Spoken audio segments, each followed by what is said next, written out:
Well, welcome to the June podcast, where we're going to highlight the latest papers uploaded to our website. All content discussed is available in more detailed slide format at cytokinesignaling.com, our free resource website. Now, in June, 4 papers have been added to the CSF website. I'd like to highlight 3 of these in this podcast. Now, the first paper compares switching to a drug with an alternate mechanism of action versus TNF inhibitor cycling after RA treatment failure with a TNF inhibitor. The lead author here is Professor Chastek, and this is a not uncommon clinical problem that we all face. Now, this retrospective study, treatment patterns, treatment effectiveness, and costs were compared in the 12 months after patients switched from one TNF inhibitor to another or to a drug with an alternative mechanism of action. The database used here was the administrative claims data of a very large volume contained within the US. Now, the key results are that after treatment failure with an initial TNF inhibitor, 935 patients with rheumatoid switched from one TNF inhibitor to another, that is, switching within class. 581 patients switched to a drug with an alternate mechanism of action. Now, patients who switched to a drug with a different mechanism of action were 39% more likely than TNF inhibitor cyclers to persist with the new treatment. They were also 36% less likely to switch again, as well as 43% more likely to be treated effectively. Drug costs were 16% lower, and total RA-related healthcare costs 11% lower in patients who switched to a drug with a new mechanism of action rather than those who cycled to another TNF inhibitor.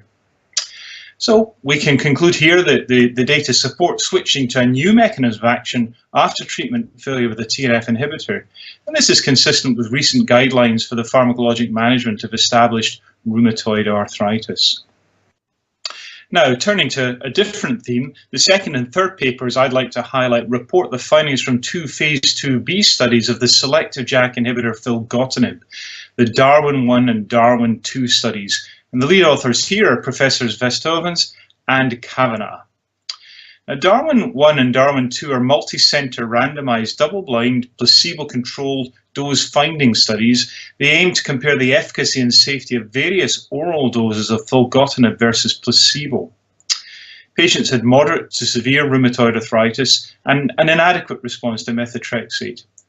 Darwin-1 evaluated filgotinib once or twice daily as an add-on treatment to methotrexate.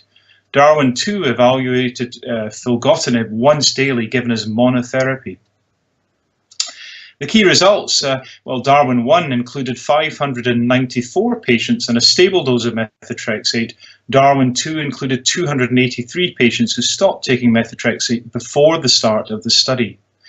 After 12 weeks treatment, significantly more patients who were receiving filgotinib 100 or 200 milligrams daily in Darwin-1, or any filgotinib dose, that is 50, 100 or 200 milligrams taken daily in Darwin-2, achieved an ACR20 response compared with placebo.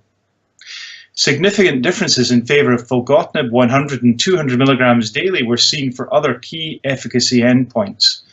Now, the responses seemed to be rapid and were sustained for 24 weeks. And from this, we conclude that the data are encouraging. They support the future development of filgotinib for the treatment of active RA in patients receiving methotrexate, or indeed as monotherapy in patients who've had an inadequate response to prior methotrexate treatment.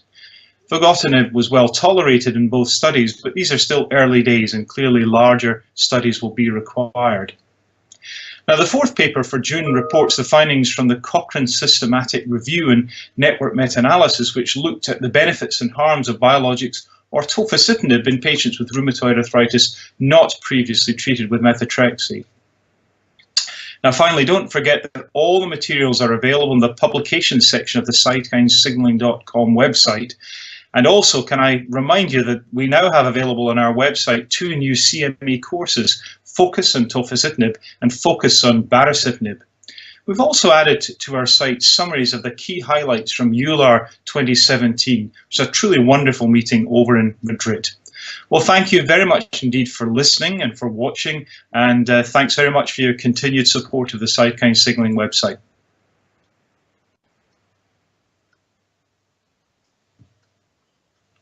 We're done. Not bad. I think we're just about getting there, almost within the time scale allowed. So that's fantastic. Well, listen, go and have a wonderful day to yourself. Um, yep, fire away. That was my next question. What else is the business?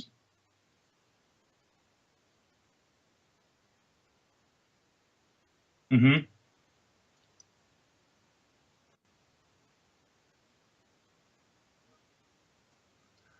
Um, yeah, we must have bought an airline ticket, so I need to send that down to you. Yep, there'll be an airline ticket. That thanks, because I got a form last week for that. Yeah, I'll get Claire to send an airline ticket. I think I can't remember if I had a car park or not, to be perfectly honest with you. But there will be an airline ticket for sure for the sponsors. Okay.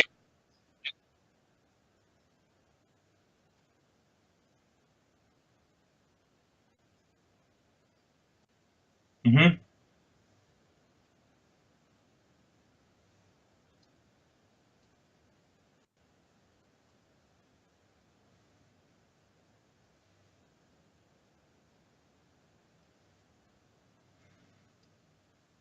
Um, what's the advantage of that? I don't object particularly. The only thing I would have is I do worry about a EULAR summary coming from me direct when I've just been elected president of EULAR. I think that it might be better to come from the forum, to be honest. I just no, no, no. I can see your point, but it might be better just to be whiter than white.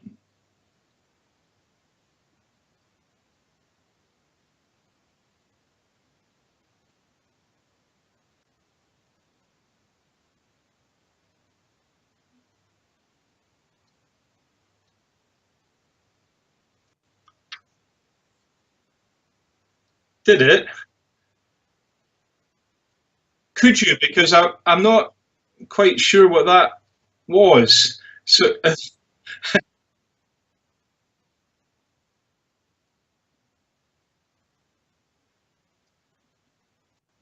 yeah, it'd be quite good to forward that just till I work out exactly where that came from, because I'm not entirely certain I know about that.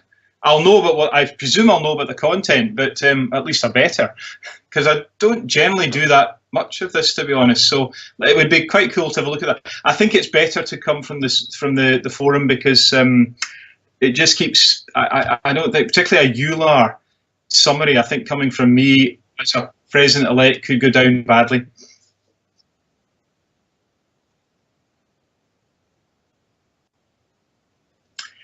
Thank you very much indeed. Absolutely. A gentle word will be all that's required, I'm sure. Okay, okay. And you take care. Bye for now. Thanks ever so much. See ya.